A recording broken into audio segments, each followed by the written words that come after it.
time travel is awesome, futuristic super soldiers and dogs that can talk, this is the second episode of Movie Night.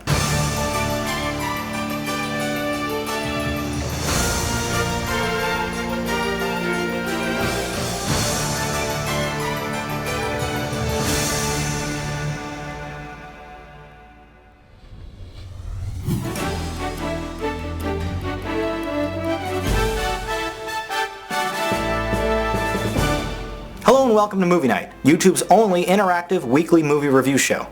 Think of it as a book club, but for the cinema. Hello, I'm your host, Jonathan Paula. Our first review today is the movie Back to the Future Part 1.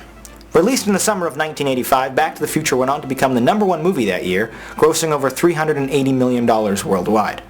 Now, for the five of you who haven't seen this movie yet, here's a quick plot synopsis. It stars Michael J. Fox as the lead character of Marty McFly, a teenager who was accidentally sent back in time to 1955, where he meets his parents in high school. He inadvertently attracts the affection of his 17-year-old mother, causing his parents not to fall in love.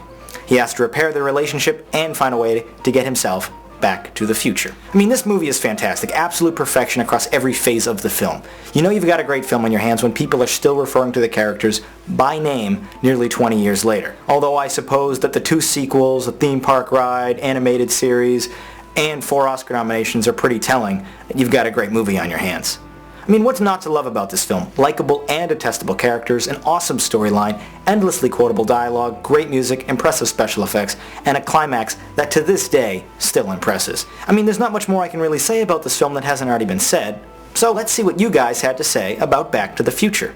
Charlie Monroe 113 writes, "It's like having sex for 99 minutes, and every time I watch it I love it that much more. This movie sparked my love for DeLoreans." Walking on Wisdom wrote, "Although everyone else loves it, I found it boring and uncomical." One Our Hero wrote, "It's like your existence getting raped, except you end up liking it." Well, now that that's out of the way, let's go ahead and rate Back to the Future. Let's bring in the newly designed Rate-O-Matic to my left here and see how Back to the Future did, based on your and my votes. Not too surprisingly, this film gets a perfect 10. Amazing film, and there's really no question about it. This is the kind of film that you can watch over and over and over and over again and still be endlessly entertained. And although never designed as a trilogy, the success of the original spawned 2 sequels, the second of which, Part 3, happens to be my favorite. Now I know I might get a little bit of flack for that opinion, but I just happen to be a fan of the movie's in-jokes and of the Old West. From the tight-knit and lovable cast of Back to the Future, we go to a movie that has more characters in it than a Gosselin family reunion, and enough explosions to even make Germany surrender. I'm talking about G.I. Joe, Rise of the Cobra. Released 3 months ago on August 5th, 2009, G.I. Joe is yet another big-budget entry in the ever-diminishing category of comic book character/children's toy movies. To put it simply, this movie is about a crazy Scottish dude who almost blows up the world, and about the super-secret soldiers based out of Egypt, known as the G.I. Joes, who try to stop him. This movie is all over the place, with numerous stoppages in the action that take time to develop any number of the nearly 20 character origin stories. I mean, I don't give a damn why Snake Eyes doesn't talk, or that Breaker likes bubblegum. The movie really suffered from these scenes that did not advance the plot in any way. I mean, yes, you could argue that it's all in the name of character development, but I mean, who are we kidding? No one's seeing G.I. Joe for characters or expertly written dialogue. We're watching for explosions and great action sequences. Luckily for G.I. Joe, it came through in spades here. I felt that the second act chase sequence through the streets of Paris with the G.I. Joes donning their super suits, running around like parkour guys on crack, was very well done, incredibly entertaining, and it was edited in such a way that was fast and upbeat and kept me interested, but not so much that I didn't understand what was going on. Enough about what I think. Let's see what you guys thought about G.I. Joe, Rise of the Cobra. Tiger King 2 wrote, "It was good, but if I wanted to see it again, I would just watch the trailer." Crazy Noel Lokes 13 wrote, "Watching G.I. Joe was like crapping in my own pants, without even the briefest sense of relief. This movie doesn't even fall on the scale of 1 to 10, it just drips out of the leg of my pants." Harald Ador wrote, "The lamest movie I've ever seen. The submarine fight in the end? The only reason that it hasn't been done before is because submarines are effing boring. That is all." Well, that's what you guys thought. Let's take a look at the Rate-O-Matic. Okay, let's give G.I. Joe, Rise of the Cobra a rating. A 5. I think it was an alright movie. I mean, nothing special here, but it was certainly entertaining enough to keep me occupied for 118 minutes. Too many characters and poor acting really hurt this film, but I did feel that the action sequences and the special effects made up for it a bit. So I give it a 5 out of 10.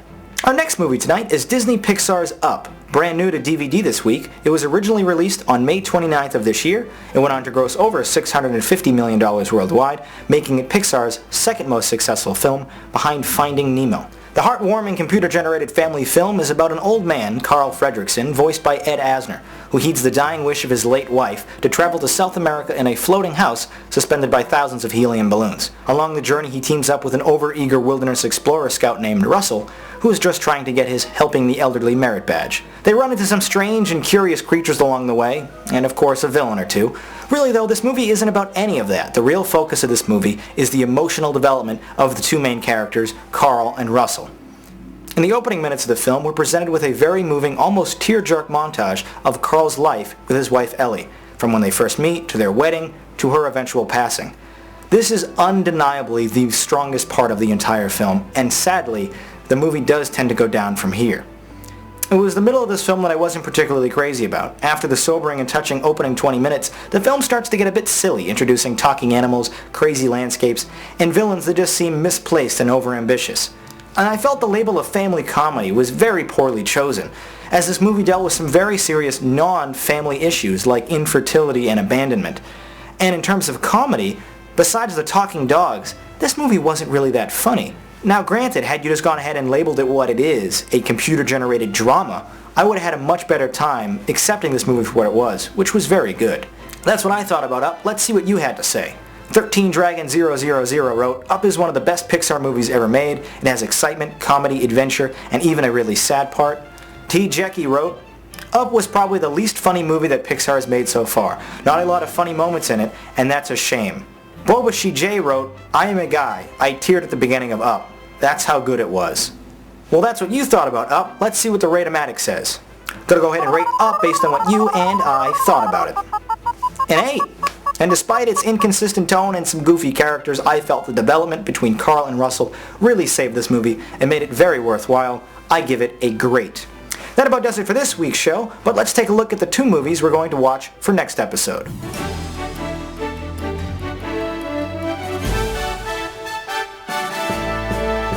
Both movies are brand new on DVD this week, so I hope you get a chance to check them out for next week's episode. Once again, my name is Jonathan Paula. Thank you for joining me. I'll see you next time on Movie Night.